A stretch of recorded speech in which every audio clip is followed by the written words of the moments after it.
سبحان اللہ والحمد للہ۔ السلام علیکم ورحمۃ اللہ وبرکاتہ۔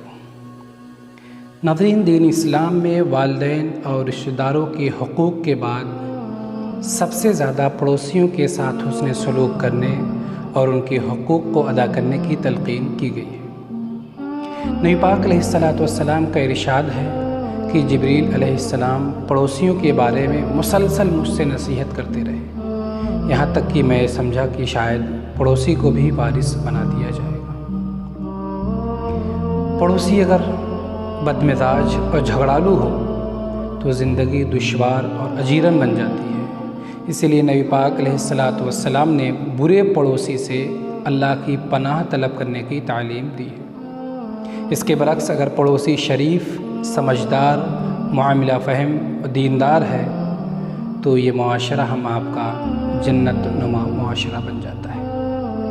نبی پاک علیہ السلام نے 3 چیزوں کو سعادت اور نیک بختی کی علامت قرار دیا ہے۔ پہلی چیز کشادہ مکان، دوسرے قابو کی سواری، تیسرے نیک پڑوسی۔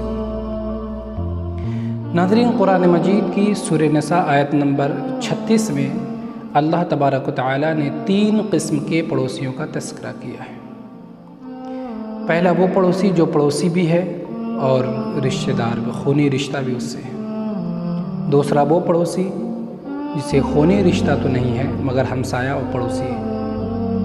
تیسرا وہ پڑوسی جو عارضی وقتی طور پر آپ کا پڑوسی بن جائے۔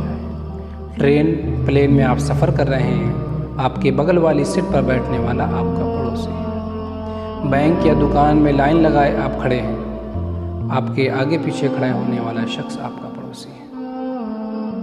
اسلام نے ان تمام قسم کے پڑوسیوں کے ساتھ اچھا سلوک، اچھا برتاؤ کرنے کی تعلیم و تلقین دی ہے۔ پڑوسیوں کے تعلق سے جب ہم متعدد احادیث کا مطالعہ کرتے ہیں تو ہمیں یہ معلوم ہوتا ہے کہ ایک پڑوسی کے دوسرے پڑوسی پر 6 حقوق عائد ہوتے ہیں۔ پہلا حق جو ہے کہ آپ کی ذات سے پڑوسی کو کوئی ایذا، تکلیف نہ پہنچے، جانی، ذہنی، مالی نقصان نہ پہنچے۔ نبی پاک علیہ السلام کی مجلس میں ایک شخص نے ایک عورت کے بارے میں بتایا کہ اللہ کے رسول، ایک عورت خوب نماز، تلاوت، روزہ، اذکار، نوافل کا اہتمام، صدقہ و خیرات کرتی ہے، لیکن اللہ کے رسول اس کی زبان سے اس کا پڑوسی محفوظ نہیں بلکہ پریشان رہتا ہے۔ اللہ کے رسول صلی اللہ علیہ وسلم نے فرمایا کہ ہی فی النار، وہ جہنمی۔ ایسے ہی ایک دوسری عورت کے بارے میں بتایا گیا کہ وہ صرف فرض نماز پڑھتی ہے، صرف رمضان کے روزے رکھتی ہے، بہت زیادہ صدقہ خیرات نوافل کا اہتمام نہیں کرتی، مگر اس کی زبان سے اس کا پڑوسی محفوظ رہتا ہے۔ اللہ کے رسول نے فرمایا کہ یہ عورت جنتی ہے۔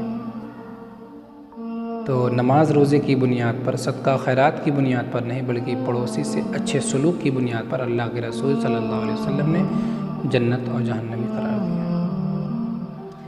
دوسرا پڑوسی کا آپ کے اوپر جو حق عائد ہوتا ہے وہ یہ کہ اس کی عزت، آبرو کی حفاظت کی جائے، اس پر غلط نگاہ نہ ڈالی جائے۔ پڑوسی کی بہو، بیٹی، بیوی کے ساتھ بدنگاہی کرنا ایک گھناؤنا جرم بتایا گیا ہے۔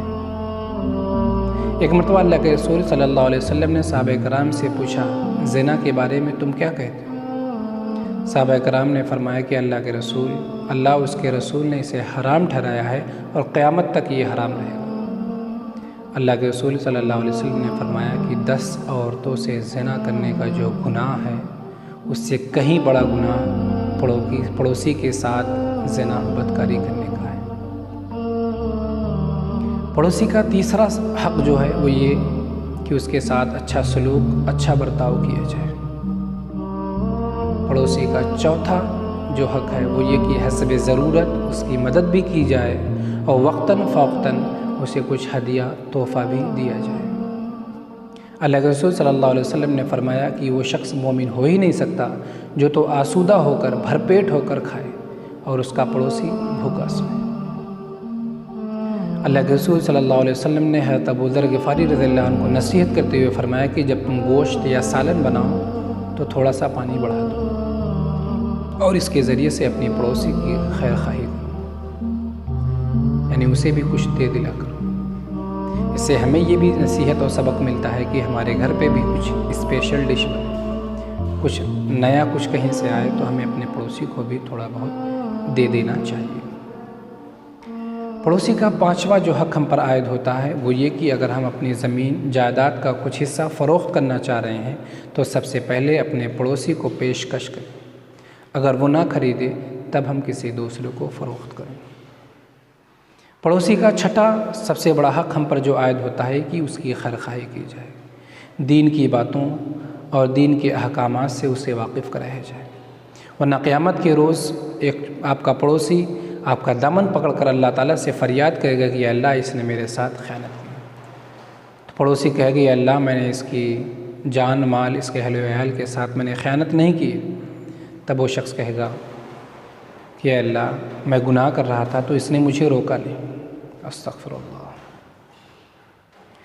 ناظرین، ایک شخص اللہ کے رسول صلی اللہ علیہ وسلم کے پاس آ کر کہتا ہے کہ اللہ کے رسول کیسے یہ پتہ چلے کہ میں نیک ہوں، میں اچھا کام کر رہا ہوں، کیسے یہ پتہ چلے کہ میں برا کام کر رہا ہوں؟ اللہ کے رسول نے فرمایا کہ اگر تمہارا پڑوسی یہ کہے کہ تم نے اچھا کام کیا تو سمجھو واقعی تم نے اچھا کام کیا، اگر تمہارا پڑوسی یہ کہے کہ تم نے برا کام کیا تو واقعی تم نے برا کام کیا۔ ناظرین، اللہ تعالیٰ سے دعا ہے کہ اللہ تعالیٰ ہمیں پڑوسیوں کے ساتھ اچھا سلوک کرنے اور ان کے حقوق کو ادا کرنے کی توفیق عطا فرمائے۔